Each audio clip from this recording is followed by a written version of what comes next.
Selamat datang di channel Alur Donghua. Sebelum menonton, silahkan subscribe, biar Mimin tambah semangat update-nya. Remaja berjubah putih itu cukup cerewet. Dia memberitahu Liu Lir di sepanjang jalan tentang beberapa anekdot di kota, tetapi gadis itu agak linglung dan hanya berhasil memahami beberapa kata. Beberapa orang melintasi beberapa jalan dan segera sampai di pusat kota Mingyuan. Sepertinya agak sepi di sini, jalannya bersih dan rapi, tidak ada pertokoan di kedua sisinya, dan lebar rumah di rumah yang luas jelas merupakan tempat tinggal keluarga di kota. Melangkah lebih jauh, beberapa orang datang ke suatu tempat di luar rumah Zhu Hong. Berbeda dari bangunan lain di kota, mansion ini mencakup area yang sangat luas. Gerbang vermilion dengan ketinggian sekitar 2 kaki terlihat megah. Pintunya menjulang tinggi dengan 2 singa batu yang tinggi. Pintunya ditutupi dengan paku tembaga mengkilap. Itu bersinar di bawah sinar matahari. Di kedua sisi pintu masuk utama, ada seorang pengawal yang mengenakan baju besi cerah, sama seperti penjaga sebelumnya, tetapi dengan tombak, berdiri tegak. Semuanya di sini adalah manifestasi dari posisi kekuatan master di sini. Ada plakat emas besar yang tergantung di gerbang, bertuliskan 2 karakter, Yu Fu. Liu Xi menatap Yu Fu, tapi dengan cepat memulihkan penglihatannya. Liu Lir memandangi rumah di depan matanya dengan takjub, dan hatinya sedikit gelisah. Rumah sebesar itu, dia belum pernah melihatnya. Dari situasi gerbang ini, posisi Yu Fu di kota Mingyuan sangat tinggi, dan saya khawatir itu memiliki hubungan yang baik dengan istana Fengguo. Kakak Liu, ada apa? Apa yang tampaknya dilihat oleh bocah berjubah putih itu? Wen Wen bertanya. Yu Fu sangat besar, ada begitu banyak penjaga, bukankah itu orang biasa? Liu Lir berkata sambil tersenyum. Kakak Liu benar-benar cerdas, ayahku adalah Perdana Menteri Fengguo, jadi akan ada beberapa penjaga di istana, jika tidak, kamu dapat meminta penduduk abadi sejati. Yuki menjawab. Liu Lir mendengar kata-kata itu dan mau tidak mau melebarkan matanya. Pemuda Konfusius itu melihat ini, wajah warna kebanggaan. Putra ketujuh, putra kedua. Melihat beberapa orang datang, kedua penjaga di pintu menyambut mereka. Yuki mengangguk sedikit pada keduanya dan membawa Liu Lir ke masuk. Kakak ketujuh, kamu bersikeras membawa 2 orang luar ke pemerintah. Berhati-hatilah agar ayahmu tidak marah, tapi jangan salahkan aku karena tidak mengingatkanmu. Pemuda berjubah Konfusian mendengus dan pergi. Abaikan dia, tolong ikut aku. Yuki tersenyum, dan Liu Lir serta Liu Xi pergi ke arah lain di dalam rumah.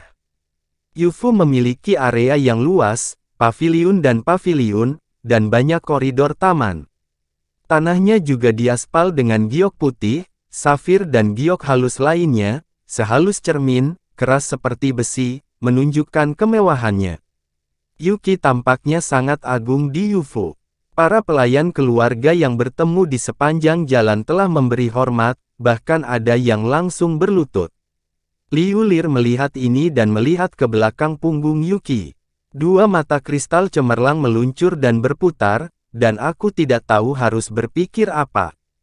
Dia dan Liu Xi mengikuti di belakang Yuki, secara alami menarik banyak perhatian orang, terutama Liu Xi yang berbeda, tetapi juga menarik, tetapi orang-orang ini tampaknya melihat keagungan Yuki, tidak berani untuk melihat. Tidak lama kemudian, ketiganya datang ke promenade, gaun hijau tinggi, dan wajah jangkung licik datang. Tuan muda, Anda kembali. Rok hijau melihat Yuki, dan tiba-tiba menunjukkan senyum bahagia. Tarian kecil, ada tamu, jangan kasar. Yuki Sen menegur. Rok hijau menjerit dan memuntahkan lidah, tidak takut, dan sama sekali berbeda dari pelayan sebelumnya. Yuki tanpa daya melirik rok hijau, dan kemudian berkata, tarian kecil, Anda datang tepat, keduanya adalah tamu yang saya undang, saudara perempuan Liu Lir dan Liu Xiqiong, Anda pergi ke sayap barat untuk beristirahat. Tarian kecil itu memperhatikan keduanya di belakang Yuki saat ini.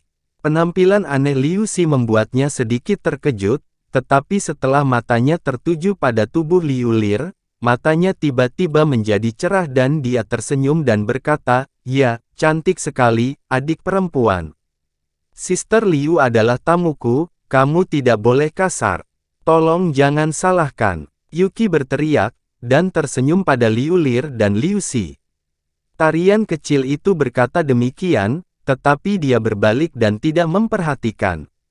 Liu Lir terhibur olehnya, tidak bisa menahan senyum, tetapi dengan cepat menutupi mulutnya dengan tangannya, tetapi suasana gugup yang asli, sedikit longgar.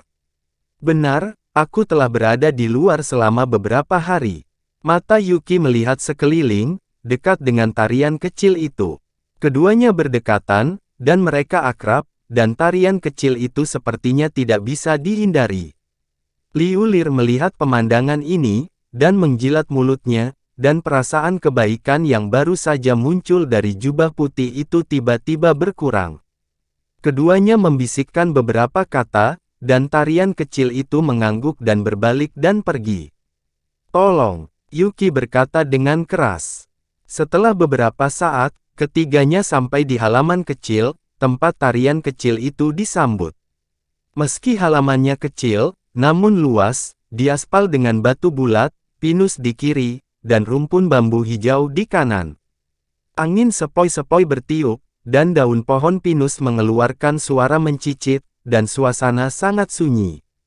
Meski interior rumah seharusnya sederhana, karya meja dan kursinya sangat elegan. Meja dan kursi bersih dan jelas bahwa mereka baru saja dibersihkan. Keduanya sepertinya sedikit lelah. "Mari kita istirahat dulu di sini. Nanti, aku akan menyiapkan perjamuan terpisah untuk saudara-saudari." Bocah berjubah putih itu menoleh untuk melihat Liu Lir dan tersenyum. "Hiburan tidak lagi dibutuhkan. Aku hanya ingin tahu kapan aku bisa meminta yang abadi untuk menemui kakakku." Liu Lir melihat sekeliling. "Karena keduanya tidak suka dihibur, aku akan membiarkan tarian kecil mengirim makan malam nanti. Adapun guru abadi, aku khawatir aku akan menunggu sampai besok untuk bertemu," kata Yuki. "Oke." Liu Lir sedikit kecewa. Benar, jika keduanya memiliki kebutuhan lain, mereka dapat memberi tahu tarian kecil. "Kalian istirahat dengan baik, aku akan pergi," kata Yuki menatap Liu Xi. Liu Lir mengangguk dan tampak sedikit linglung. "Tuan muda, siapa mereka? Lihat pakaian mereka, hanya orang biasa, mengapa harus begitu sopan kepada mereka?" Di luar halaman kecil, tarian kecil itu bertanya dengan rasa ingin tahu. "Apa yang kamu ketahui tentang Xiao Nizi? Hari ini, kereta saya dengan saudara laki-laki kedua saya terkejut." Liu Xi lah yang menaklukkan kuda angin biru dengan satu tangan dan menghentikan kereta. Yuki memukul dagu putih dari tarian kecil itu dengan ringan. "Kuda angin biru, satu tangan. Liu Xi itu, kekuatan besar." Tarian kecil itu terkejut. "Ketahuilah, yang abadi yang bisa begini, jika bisa ditaklukkan, itu akan berguna bagiku di masa depan. Apalagi usia Lir lebih muda, dan sudah pasti wanita cantik yang ada di pedesaan. Bagaimana bisa saya membiarkan dia tinggal di luar dan menanggung kesulitan? Saya menyuruh Anda untuk terus menghibur mereka, bukan untuk dicemooh." Remaja jubah putih berjalan keluar sambil tersenyum, dan berjalan. Iya, tarian kecil itu tidak tahu harus memikirkan apa, dan wajahnya memerah. Halaman kecil, di dalam rumah. Liu Lir berjalan seharian ini, baru saja mengalami badai lagi, beberapa lelah, menarik Liu Xi ke kamar tidur dan istirahat. Meskipun mereka berbeda dari pria dan wanita, mereka telah tidur di alam liar dalam beberapa tahun terakhir dan hidup bersama. Liu Lir tidak merasa ada yang salah dengan itu. Saat hari sudah gelap, tarian kecil itu mengirimkan makan malam yang mewah. Melihat makanan harum yang di meja, Liu Lir menelan ludah. Dia pernah makan makanan yang begitu kaya. Meskipun dia berada di kediaman Perdana Menteri, lingkungannya yang asing membuatnya merasa gelisah, tetapi dia tidak bisa tidak bersenang-senang. Sebaliknya, Liu Xi tidak bereaksi terhadap makanan tersebut. Malam semakin tebal, dan bulan purnama terbit perlahan dari cakrawala. Liu Lir sedang berbaring di tempat tidur, berguling-guling untuk waktu yang lama, dan tidak tertidur. Pikirannya penuh dengan perawatan medis besok. Kakak batu, apakah kamu mengatakan bahwa guru abadi dapat menyembuhkanmu? Liu Lir memindahkan tubuhnya ke tempat tidur dan berkata dengan lembut. Liu Xi tidak berbaring, duduk di sisi tempat tidur dan menutup matanya. Dia telah melakukan ini setiap malam selama bertahun-tahun, tidak pernah berbaring dan tidur. Wajah Liu Xi tanpa ekspresi dan dia tidak membuka matanya, seolah dia tidak mendengar kata-kata gadis itu. Kakak batu, yakinlah, jika guru abadi di sini tidak baik untukmu, kami akan pergi ke tempat lain, pasti ada orang yang bisa menyembuhkanmu. Liu Lir sudah terbiasa, membisikkan dua kata lagi, hanya untuk mengungkapkan ketenangan pikiran. Tersenyumlah, perlahan tutup matanya dan masuk ke dalam mimpi. Liu Xi tidak bergerak, seperti patung dalam kegelapan. Entah berapa lama, pemuda jangkung itu tiba-tiba membuka matanya, menatap ke arah tertentu, dan tanpa sadar mengangkat tangannya, mengelus ornamen hijau tua tertentu di bawah lehernya. Pada saat yang sama, pemuda jangkung itu melihat ke arah ruang rahasia tertentu di UFO. Dinding ruangan diukir dengan rune merah tua yang menyatu dari dinding ke tengah. Tungku dan hitam ditempatkan di tengah ruangan, dan bagian bawah ruangan adalah kolam api, membakar nyala api. Tungku dan memancarkan cahaya hitam pada saat ini, dan penutup atas bergetar dengan lembut. Sepertinya terbang kapan saja. Seorang lelaki tua berdiri di dekat tungku dan menatap tungku pil dengan gugup. Orang ini memakai mahkota teratai, mengenakan jubah abu-abu, rongga mata yang dalam, pipi yang tipis, dan janggut yang panjang tergantung di bawah rahang. Rambutnya putih dan bersalju, tampaknya lebih dari usia senja. Pada saat ini, semburan suara teredam keluar dari tungku dan aroma harum keluar. Wajah tua itu sangat berubah, melambaikan tangan, dan memadamkan api. Kemudian dia mengambil tutup tungku dan terbang. Dia mengabaikan tungku pil yang panas, tangannya langsung ke dalamnya, wajahnya langsung menjadi suram, dan dia mengeluarkan bedak berwarna gelap. Aroma obat yang kental bercampur dengan aroma wangi dari bedak. Orang tua itu melihat ini, wajahnya tegap, dan ingin menjerit. Di pagi kedua, ada langkah kaki di luar sayap barat UFO. Di koridor Vermilion yang mengarah ke halaman lain, 3 orang perlahan berjalan menuju sisi ini. Saat kedua pria itu berjalan berdampingan, salah satunya mengenakan mahkota teratai dan mengenakan jubah abu-abu. Orang lainnya adalah seorang wanita heroik yang mengenakan istana kuning pucat. Di belakang keduanya, mengikuti seorang gadis dengan selempang, memegang kotak makanan 3 lapis dengan kayu dan pernis yang harum. Jalan tua mengambil tangan, alis putihnya ringan dan berkelompok, dan penampilannya tampak sedikit tidak menyenangkan. Mata memandang lurus ke depan, tetapi pikiran jelas menggantung di tempat lain. Wanita di istana tidak terlalu tua. Umurnya sekitar 17 tahun. Meski bodinya tidak terbuka penuh, tampilannya sangat seimbang. Rambutnya tinggi, panca indera jernih, alis penuh kepahlawanan. Selain itu, wajah wanita itu sedikit diolesi dengan beberapa tungau putih, yang membuat pipi menjadi merona, sehingga sangat cantik. Si Raisi adalah orang yang nyata, aku benar-benar malu mengganggu alkimiamu. Wanita itu menyipitkan mata saat dia berjalan. Tidak apa-apa untuk melihatnya, hanya saja jalan lama agak membingungkan. Mengapa Nona Tujuh ingin memperlakukan manusia fana yang bodoh? Suara tua itu menarik kembali pikirannya dan wajahnya masih tanpa ekspresi. Aku tidak kenal siapapun, orang ini kemarin. Wanita berpakaian istana tersenyum ringan dan berkata bahwa dia akan menyelamatkan hidupnya di jalan. Sambil mendengarkan, dia dengan lembut menjilat jarinya.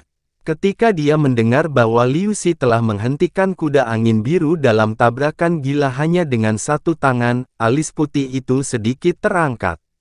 Karena ada anugerah untuk Nona 7, maka orang ini juga layak untuk dilihat. Wanita berkostum istana itu tersenyum dan mendesah pelan.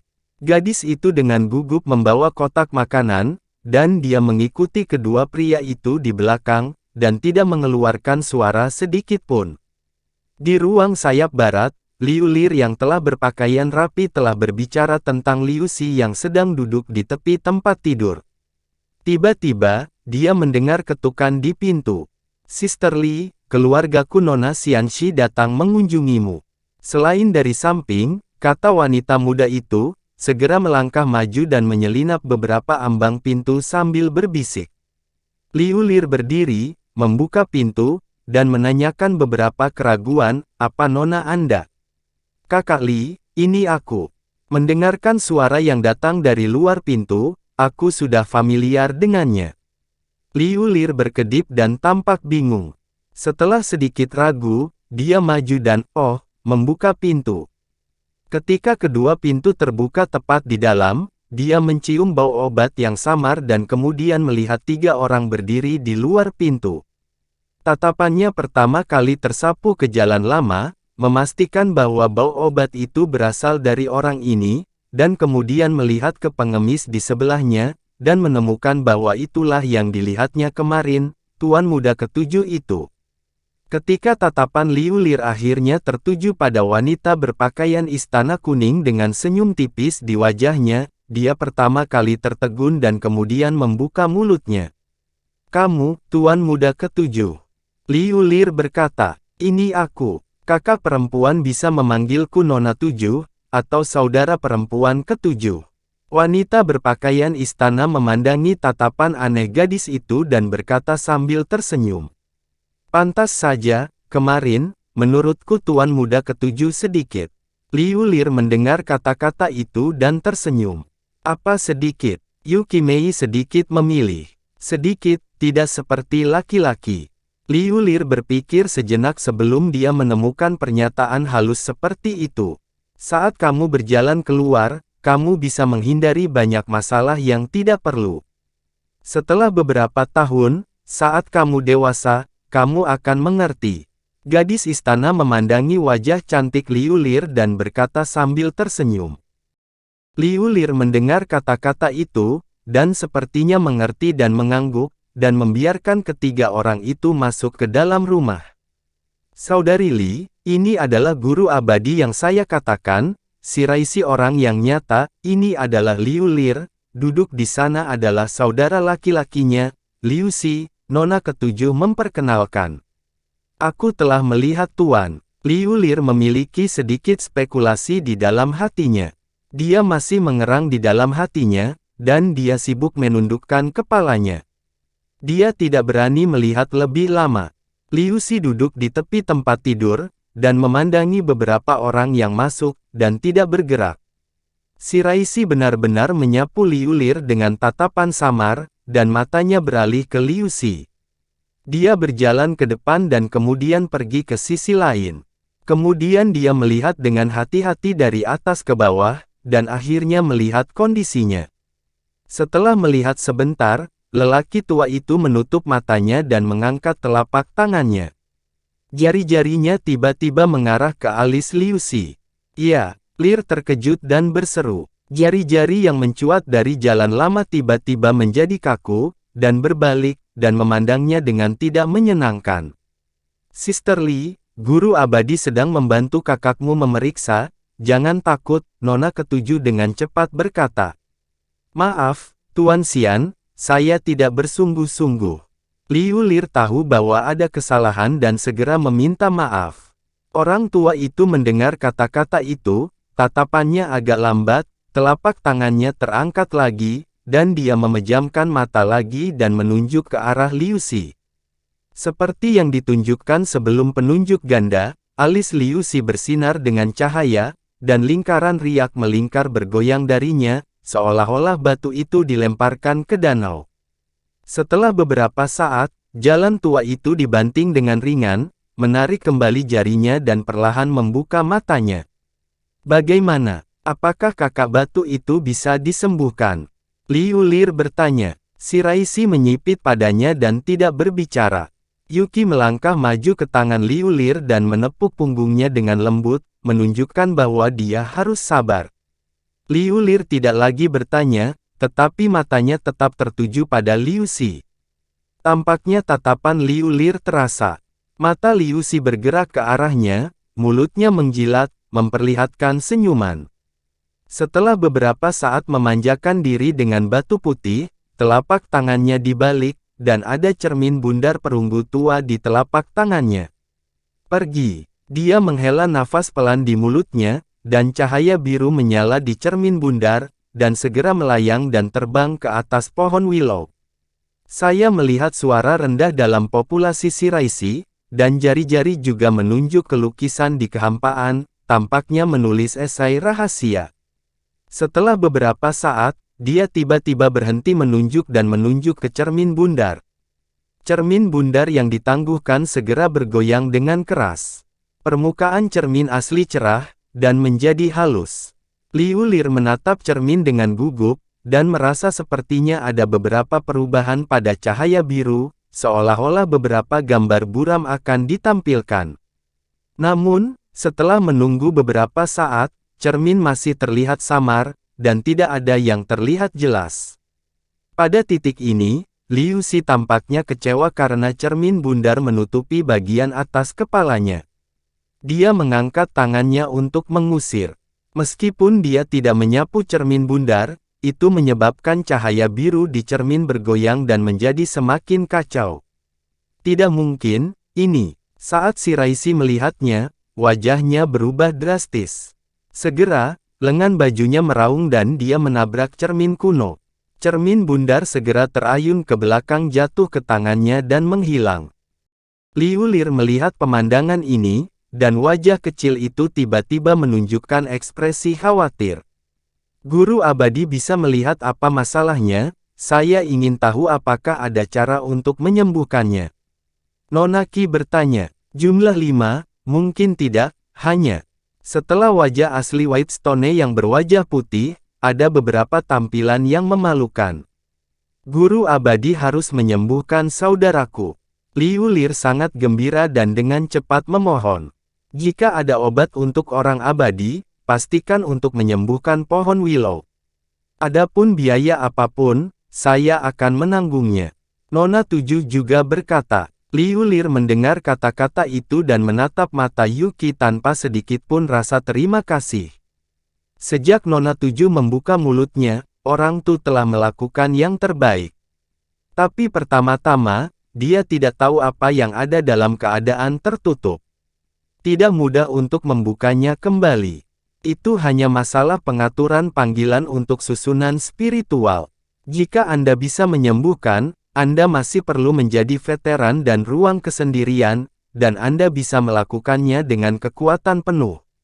Setelah melihat pemuda jangkung itu untuk waktu yang lama, Shiraishi bertekad untuk kembali.